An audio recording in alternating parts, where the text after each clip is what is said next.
সকালে চলে আসলাম রান্নাঘরে কিছু হালকা পাতলা টিফিন বানাতে। দেখো এখানে ঘি দিয়ে একটু পাউরুটিগুলো ভেজে নিলাম, সাথে ছিল চা, আর পাউরুটির মধ্যে একটু চিনি আর গোলমরিচের গুঁড়ো দিয়ে দিলাম। খেতে কিন্তু খুব টেস্ট লাগে। এই খাবারটা আমি বাটার দিয়ে খাই, তো বাটারটা যাই হোক ঘরে ছিল না, তো ঘি দিয়ে ভেজে নিলাম, খুব টেস্টি লাগে। তারপরে করব এখানে মাছের তেল, আর এখানে হচ্ছে চিকেনটা ম্যারিনেট করে রেখে দিয়েছি দই মশলাপাতি দিয়ে।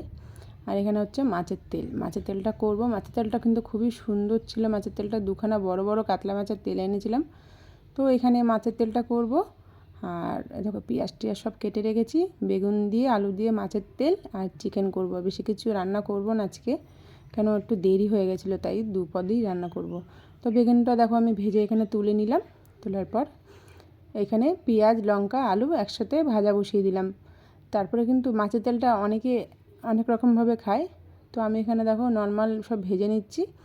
ভাজার পর একটু জিরের গুঁড়ো দিয়ে দেবো, আর কিছুই দেবো না। জিরের গুঁড়ো লঙ্কা তো দিয়েই দিয়েছি, আর একটু সামান্য জিরের গুঁড়ো দেবো। আর যেহেতু তেল অনেকটাই বেরোয়, তাই দেখবে এখানে দেখবে এত তেল বেরিয়েছে। সামান্য একটুখানি তেল দিয়েছিলাম, দিয়ে আলুটা ভাজছিলাম।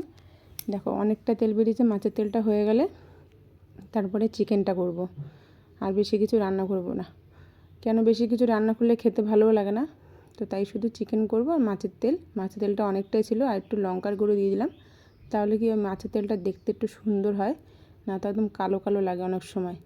তো যাই হোক মাছের তেলটা দেখো ভাজা ভাজা হয়ে গেলে নামিয়ে ফেলে চিকেনটা করে নেব। আর চিকেন তো তোমরা সবাই রান্না করোই, অবশ্যই জানবে। আমি যেহেতু নর্মালভাবেই করছি, তো আর দেখানোর কিছুই নেই, বেশি কিছু দেখাবো না।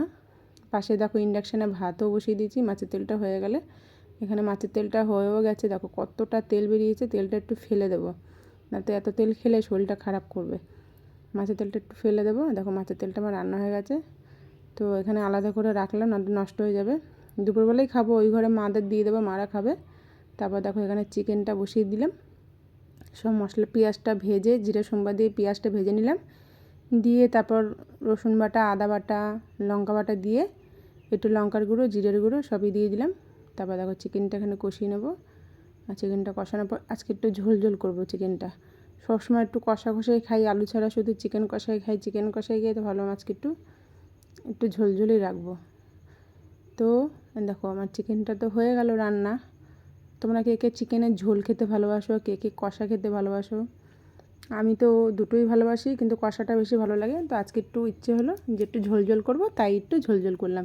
তাই তোমাদের সঙ্গে দেখো রান্নাটা একটু শেয়ার করলাম। তোমাদের কেমন লাগলো কিন্তু অবশ্যই বলো। দেখো চিকেন হয়ে গেছে, এবার ভাতটাও ইন্ডাকশানের পাশে বসিয়ে দিয়েছি। আর ভাতটা আমি ইন্ডাকশানেই করি, তোমরা জানো। তো ইন্ডাকশানে ভাতটা হয়ে গেছে, তারপর একটু রায়তা বানালাম। লাস্টে একটু রায়তাটা খাবো। রায়তাটা বানিয়েছি আমি। রায়তাটা কিন্তু আমি খুব সুন্দরই বানাই। রান্নাটা কেমন পারি জানি না, রান্নাটা পারি যাই হোক। তো চলো আজকের মতন টাটা, বাই বাই।